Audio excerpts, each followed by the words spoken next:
It's true to say I have enormous difficulty in comprehending how Rosie feels at the moment. Her presentation last night on TV I found enormously compelling, and yeah, as I say, it's enormously difficult to understand how she's feeling about the situation at the moment. I would like to express my deepest sympathy to Luke's friends and family at this very, very difficult time. This morning, the Commissioner for Children and Young People, Bernie Geary, announced an inquiry into the incident. I welcome that inquiry, and I hope it helps us all to get better in relation to the way we deal with family violence incidents. In doing so, he also asked that people not rush to judgment around this issue. This is very, very early stages of an investigation, and again I encourage everyone to let the work be done before we start making determinations about what was done well and what was not done well. We do have a number of inquiries in train at the moment in addition to Bernie Geary's work. We have an homicide squad inquiry in relation to the death of the deceased Anderson.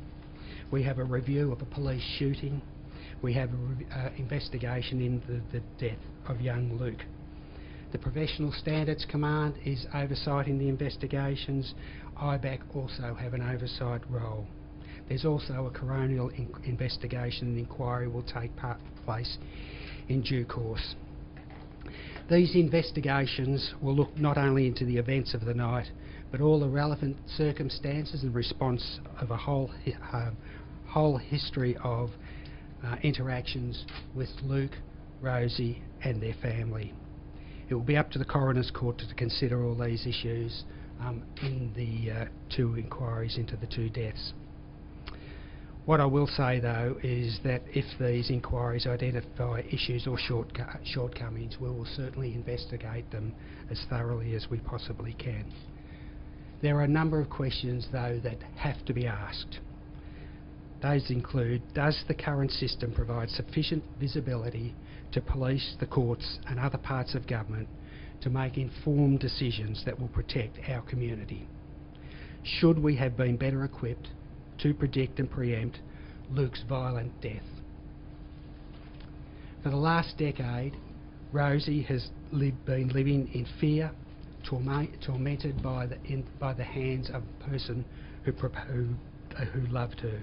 She's not alone. She is one of thousands and thousands of women who live in similar circumstances in our state at the moment.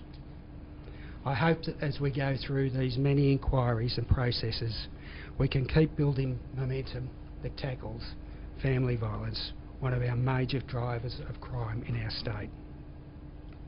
There have been some emerging issues around the police response to this issue. I do need to be very, very careful about what I say about the history of the police interactions. There are some issues at the moment which aren't absolutely clear to me, and we're working our way through them at the moment. But let me say this. On the 27th of January this year, police attended an address in Chelsea as a result of alleged assaults by the deceased Anderson. At that time, there were 5 warrants of apprehension in existence for Anderson. Our members who attended at that scene would not have had visibility of the existence of those warrants when they attended at this address because of shortcomings in our IT systems. Now, many of you would be aware our IT systems have been subject to review over the last 10 years or so, where there's been significant criticisms about their inability to help us do the work we need to do. This seems to be another indication of a problem with those systems. You'd also be aware that there's been significant investment in the last little while to try and improve our systems, and I'm confident we're well on our way to addressing some of those weaknesses. Having said that, this is not in any way suggesting that Victoria Police could not have done things better. I think there will be opportunities for improvement as we work our way through this process, as there may well be for other parts of Victorian government.